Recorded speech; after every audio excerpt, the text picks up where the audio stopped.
आबकारी घोटाले के आरोप में मनीष सिसोदिया से आज ईडी पूछताछ करेगी। मनीष सिसोदिया कल ही तिहाड़ जेल भेजे गए हैं। सिसोदिया से तिहाड़ जेल में ही सुबह 11 बजे से पूछताछ होनी है।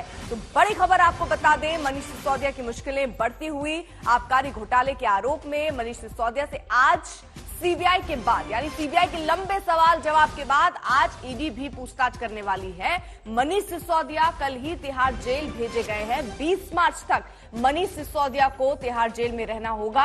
हालांकि 10 मार्च को उनकी जमानत याचिका पर सुनवाई है। मुनीष हमारे साथ हमारे सहयोगी इस वक्त जुड़ चुके हैं। मुनीष, कितने बजे से ये पूछताछ होनी है?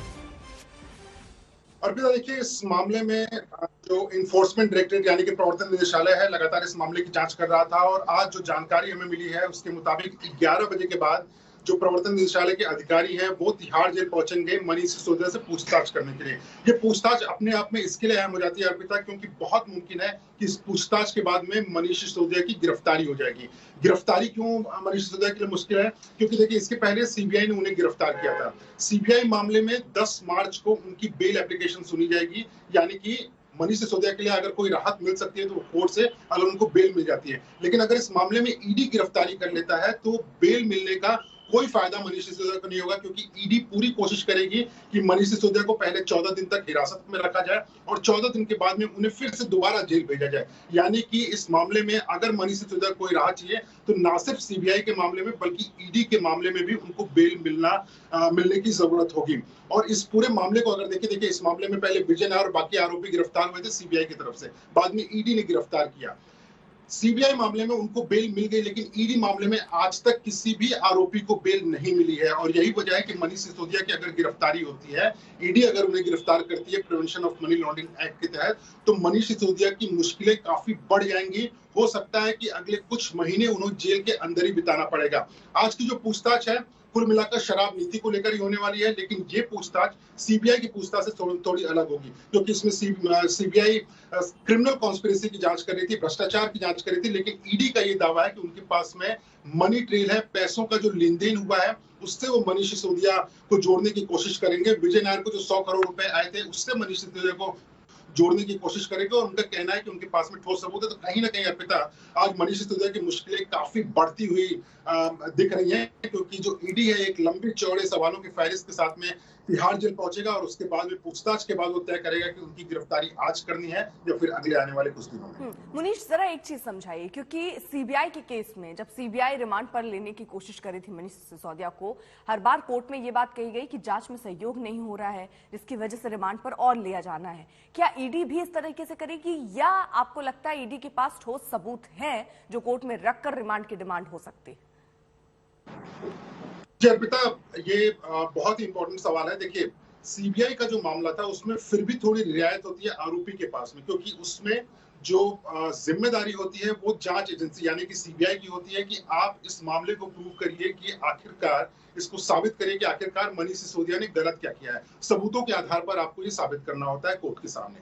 लेकिन जो ईडी है वो बिल्कुल अलग काम करती है। Prevention of money laundering act के तहत जो आरोपी है उससे खुद साबित करना पड़ता है कि मैं किस तरह से बेगुनाह हूं, और यहीं पर सबसे ज्यादा मुश्किलें होती हैं कोई भी आरोपी इस मामले में हो। यानी कि मनीष सिसोदिया से जब पूछताछ होगी तो सिर्फ इससे मतलब नहीं होगा कि वो सवालों के जवाब दे रहे हैं या नहीं दे रहे हैं। ईडी जो आरोप लगाएगी उसमें मनीष सिसोदिया को ये बताना पड़ेगा कि मैं बेगुनाह हूं। अगर वो ये साबित नहीं कर पाते हैं तो ईडी का पूरा अधिकार होगा कि वो मनीष सिसोदिया की गिरफ्तारी किसी भी वक्त कर सकते हैं। और जो जानकारी मिली है उसके मुताबिक ईडी का ये कहना है कि उनके पास वो सारे सबूत हैं जो कि सीबीआई ने इस जांच के दौरान इकट्ठा किए थे, लेकिन उनके पास में वो सबूत हैं जो कि सीबीआई के पास में भी नहीं थे, यानी कि मनी ट्रेल, पैसों का लेन देन। कुल मिलाकर ईडी का ये कहना है कि जो पैसों का लेन देन हुआ था, 100 करोड़ रुपए क्यों दिए गए थे आखिरकार रिश्वत के तौर पर आम आदमी पार्टी के कम्युनिकेशन इंचार्ज विजय नायर को, उस 100 करोड़ रुपए के देने के पीछे की वजह क्या थी, और 100 करोड़ रुपए दिए गए या नहीं दिए गए इसका पूरा लेखा जोखा ईडी निकाल कर रखा हुआ है। यानी यहाँ तक कि जो गोवा इलेक्शन में आम आदमी पार्टी ने इस रिश्वत के पैसे का इस्तेमाल किया था उसको लेकर भी ना सिर्फ उन्होंने बयान दर्ज किए, बल्कि जिन कंपनियों के जरिए पैसा गया हुआ था उसकी भी पूरे उन्होंने कुंडली निकाल कर रखी हुई है। तो कहीं ना कहीं मनीष सिसोदिया की मुश्किलें जितनी सीबीआई में थी उससे कई गुना ईडी की केस में बढ़ती हुई नजर आ रही है, क्योंकि सीबीआई में तो फिर भी एक मौका रहता है कि कोर्ट से आपको बेल मिल जाएगा। ईडी के किसी भी मामले में किसी भी व्यक्ति को बेल मिलना बेहद मुश्किल होता है और इसी वजह से ईडी को बहुत ज्यादा कॉन्फिडेंस है कि इस मामले में न सिर्फ मनीष सिसोदिया की गिरफ्तारी करेंगे, बल्कि हो सकता है कि कई महीनों तक मनीष सिसोदिया को जेल में रहना पड़ेगा। सत्येंद्र जैन का मामला आप याद कर लीजिए अर्पिता, 8 महीने से ऊपर हो चुके हैं। सत्येंद्र जैन को ईडी के मामले में आज तक बेल नहीं मिली हुई है। पी चिदम्बरम को जब गिरफ्तार किया गया था 109 दिन पी चिदम्बरम जैसे बड़े व्यक्ति को, जो खुद एक बहुत बड़े लॉयर हैं, उनको जेल के अंदर रहना पड़ा था। और मनीष सिसोदिया अब जब ईडी की पूछताछ के घेरे में आएंगे, जहां बहुत मुमकिन है कि उनकी गिरफ्तारी हो जाएगी, तो बहुत मुश्किल होगा मनीष सिसोदिया का जेल से बाहर निकल के आ पाना या फिर इस गिरफ्तारी से बच पाना। ठीक है मुनीश, आप रहिए जरा साथ। अब कौन कौन से सवाल जो हैं वो आज दागे जा सकते हैं ईडी की तरफ से मनीष सिसोदिया पर, वो भी हम आपको बता रहे हैं। देखिए, आपने आबकारी नीति में आखिरकार बदलाव क्यों किया, कारोबारियों का मुनाफा आखिरकार क्यों बढ़ाया, ये बड़े सवाल हैं जो आज दागे जाएंगे। विशेषज्ञों की राय वाली रिपोर्ट डिलीट क्यों की, और इस पर अब जवाब देना होगा मनीष सिसोदिया को। लेकिन मुनीश, जिस तरीके से आम आदमी पार्टी की एक्टिविटी दिखी है, वो दिख रहा है कि उन्हें भी शायद किसी बात का एक तरीके से उनको आभास है कि ज्यादा वक्त लग सकता है। शायद इसीलिए मनीष सिसोदिया का इस्तीफा ले लिया गया पहले। बेहद अहम सवाल अर्पिता, और सबसे बड़ी वजह यही थी कि जब सीबीआई ने गिरफ्तारी की थी, तभी से उनके ऊपर ईडी की गिरफ्तारी की तलवार लटक रही थी। और ये बात आम आदमी पार्टी के बड़े नेताओं और खुद मुख्यमंत्री अरविंद केजरीवाल को पता था। और इसी वजह से गिरफ्तारी के कुछ ही घंटों के अंदर में मनीष सिसोदिया के इस्तीफे की बातचीत शुरू हो गई थी और बाद में मनीष सिसोदिया ने इस्तीफा भी दे दिया।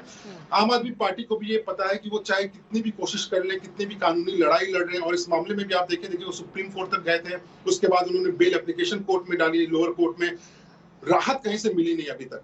और आम आदमी पार्टी अरविंद केजरीवाल को यह पता है कि अब जब गिरफ्तारी सीबीआई ने की है तो ईडी भी जरूर गिरफ्तार करेगी, क्योंकि उनके पास में भी वही केस है, उससे ज्यादा सबूत है ईडी के पास में। तो अब जब उनकी गिरफ्तारी हो चुकी है और ईडी जब गिरफ्तार करेगी, तो एक लंबे समय के लिए मनीष सिसोदिया जेल में रहेंगे। और मनीष सिसोदिया, जिनके पास में लगभग 18 मंत्रालय थे उस वक्त, अगर वो सरकार में नहीं रहेंगे तो सरकार चलाना मुश्किल हो जाएगा। एक तो छवि बचाना था, क्योंकि आम आदमी पार्टी वो पार्टी है जो कि सत्ता में सिर्फ इस वजह से आई थी क्योंकि वो भ्रष्टाचार के खिलाफ में लड़ाई लड़ रहे थे। ऐसे में जब 2 मंत्रियों के ऊपर भ्रष्टाचार के आरोप लगे थे, तो उनका इस्तीफा लेना जरूरी हो गया था, लोगों की नजरों में सही रहने के लिए। और दूसरा, सरकार चलाना भी मुश्किल था, क्योंकि मनीष सिसोदिया, अरविंद केजरीवाल और आम आदमी पार्टी को यह पता था कि एक लंबे समय के लिए सलाखों के पीछे रहने वाले हैं।